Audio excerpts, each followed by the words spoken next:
Chocolate के गोलगप्पे वाला भूत। मध्य प्रदेश से कुछ दूर एक छोटा सा खूबसूरत पालमपुर गांव था। वहाँ छोटी छोटी नदियाँ थी, तरह तरह के पहाड़ थे और प्रकृति का बहुत खूबसूरत रूप यहाँ देखने को मिलता था। लेकिन इन सब के बावजूद पालमपुर की सबसे मजेदार चीज वहाँ हर साल लगने वाला बसंत का मेला था। कहते हैं कि पालमपुर में लगने वाला मेला इतना बड़ा होता था कि कोई भी उसे एक दिन में पूरा नहीं घूम सकता था। उस मेले में गांव वाले तरह तरह के खिलौने, कई तरह की मिठाइयाँ, ना जाने कितने किस्म के खेल और अलग अलग तरह की खाने पीने वाली चीजों का ठेला लगाते थे। और इन ठेलों में से एक सबसे मशहूर ठेला था सुरेश चाट भंडार। चार पहियों के इस ठेले पर सुरेश चाट पापड़ी, टिक्की और गोलगप्पे बेचता था। लेकिन बाकी सभी चीजों से ज्यादा लोगों को सुरेश के गोलगप्पे पसंद थे। मेले में हर रोज सुरेश ठेला भर कर गोलगप्पे लेकर जाता था, लेकिन शाम होने से पहले ही उसके सारे गोलगप्पे बिक जाते थे। काफी बड़े बड़े लोग सुरेश को हराने की कोशिश कर चुके थे, लेकिन कोई भी उसे हरा ना सका, क्योंकि उसके गोलगप्पों की बात ही अलग थी। सुरेश के साथ उसका एक 12 साल का बेटा माधव और एक 16 साल का लड़का रोनित रहता था।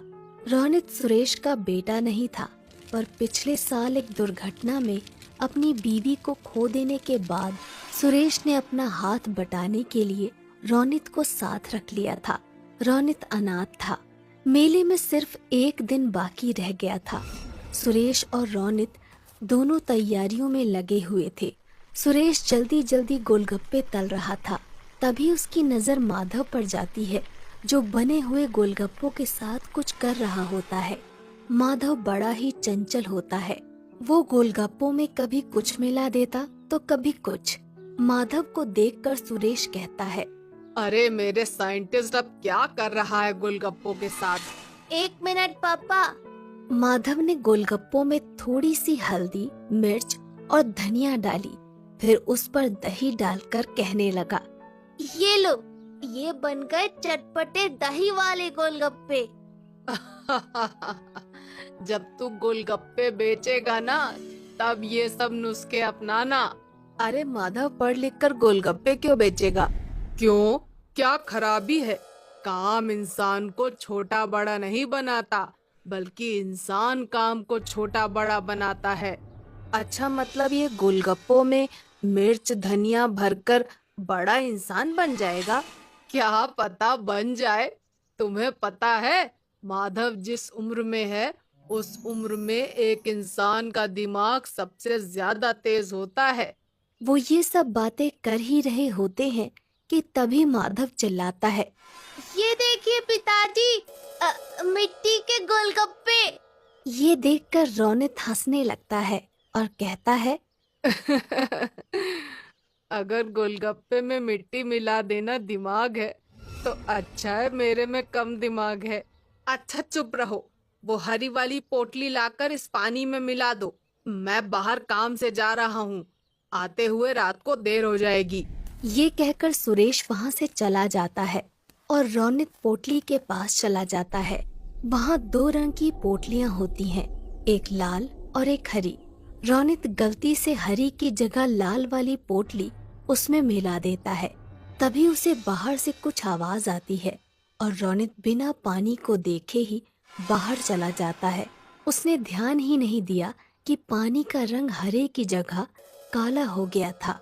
रात को जब सुरेश घर वापस आता है तो देखता है कि माधव अपने बिस्तर पर सो रहा होता है, पर रोनित घर में कहीं नहीं होता।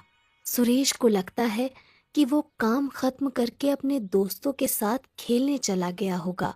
रात को सोने से पहले वो निश्चय करता है कि कल की तैयारी का सारा सामान देखकर सो जाएगा। वो चाट पापड़ी देखता है, जो कि बिल्कुल ठीक होती है। गोलगप्पे भी अच्छे ही दिख रहे होते हैं। फिर वो पानी के ड्रम से ढक्कन हटाता है और देखता है कि पानी भी देखने में बिल्कुल ठीक लग रहा है। उसका रंग भी आम तौर की तरह हरा ही है।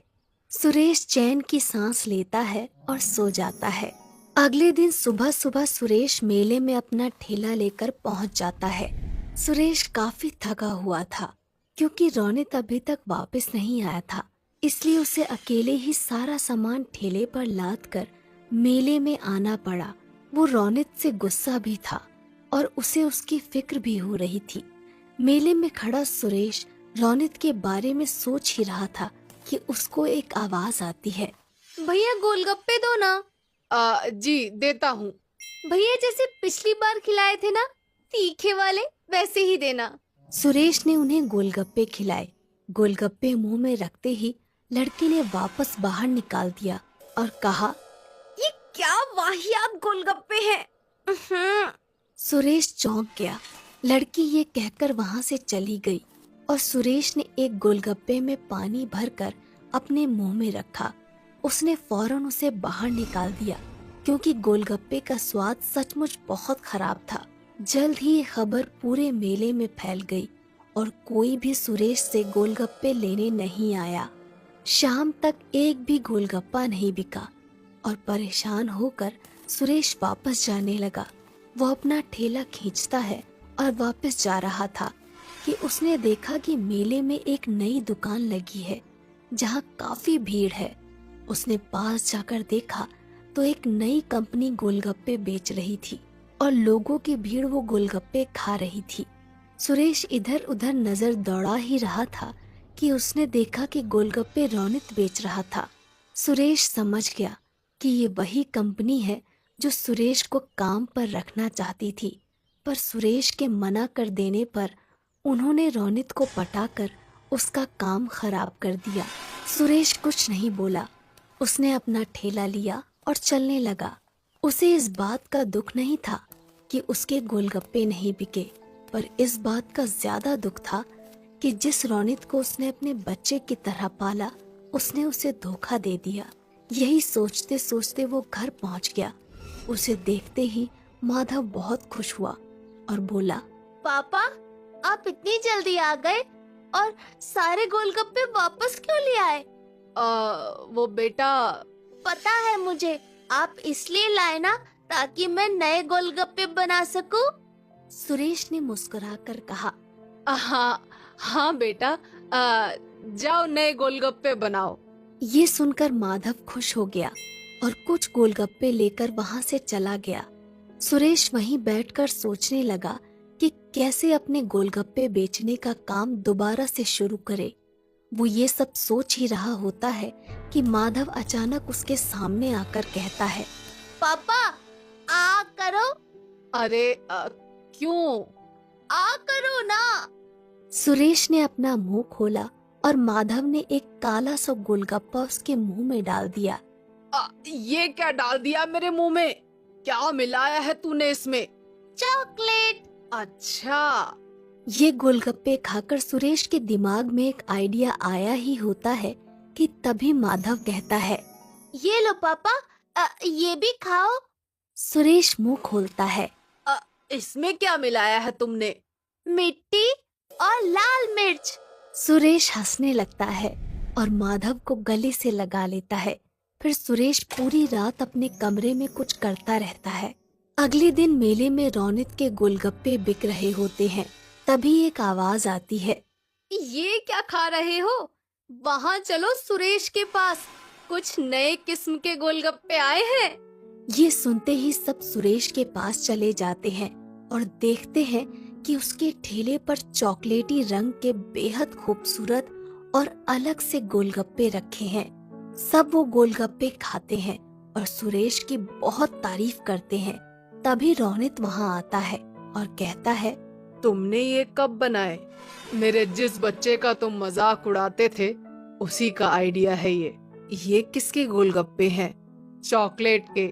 अच्छा, मैंने तुम पर बहुत भरोसा किया था रौनित, पर तुमने वो तोड़ दिया। रौनित कुछ कहने ही वाला होता है कि अचानक भीड़ से आवाज आती है, और गोलगप्पे दो भैया। अरे भैया और गोलगप्पे तो खिलाओ। अरे बिल्कुल बिल्कुल, अभी खिलाता हूँ मैं। ये कहकर सुरेश गोलगप्पे बेचने लग जाता है और दोबारा पालमपुर के बसंत के मेले का सबसे मशहूर गोलगप्पे वाला बन जाता है, चॉकलेट केक गोलगप्पे वाला।